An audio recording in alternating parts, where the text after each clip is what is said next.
Hey sis, happy Sunday or whatever day it is that you are watching this recording. Hey, I thought that I would share something with you that one, was reminded of, but then two, also know to be very, very true. Um, and that is the topic of boundaries and the cost of setting boundaries. For whatever reason, I know that as women, sometimes we struggle with setting and honoring the boundaries that we set for ourselves, whether that's in our romantic relationships, our friendships, with our family, or even with ourselves, right? Sometimes we struggle with one, knowing how to set those boundaries, but then two, how to hold true to those boundaries. But let me tell you the sacrifice that you make when you decide to set boundaries. See, a lot of times people don't want to set boundaries because that comes with a level of restriction, right? When you set a boundary, that means that if you go beyond this point, then something adverse is going to happen, or something adverse is going to be the result of that.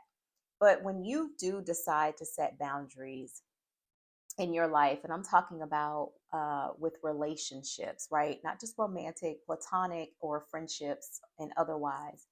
You run the risk of people looking at you differently. You run the risk of people calling you different things that may or may not suit you. For instance, when you start to set boundaries for yourself and you express those boundaries, people will begin to say, "Oh, you changed," or "You're acting funny," or "You think you're better than, everybody else." Or you might even run the risk of people saying, "Oh, well, you set this boundary for yourself, but you're a runner," right? I have been called a runner.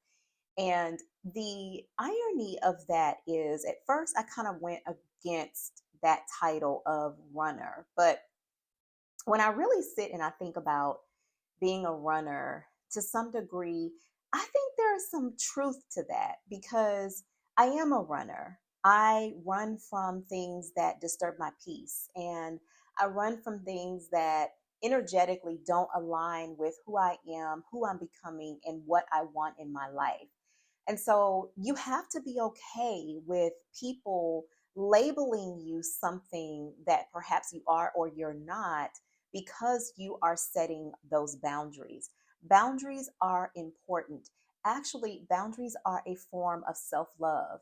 And so when you have established boundaries and you've communicated those boundaries, and those boundaries aren't honored with either yourself or with other people, then you have a decision to make. You have to decide, am I going to go forward with the things that I said I was going to do if these boundaries aren't honored?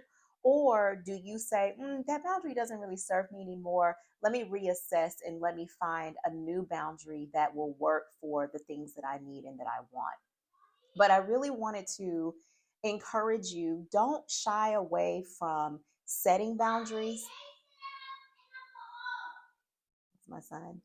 Don't shy away from, okay, thank you.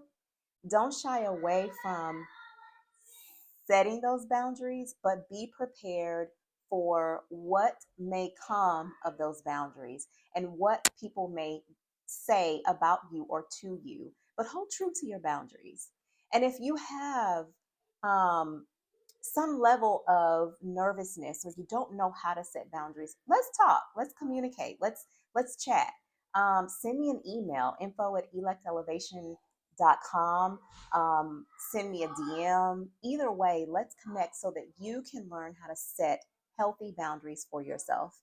Hey, I love you. I have family that are coming in and I've got to go and entertain, but I just want to tell you that boundaries are good. You love yourself and express that through your boundaries. I love you. Talk to you soon. Peace.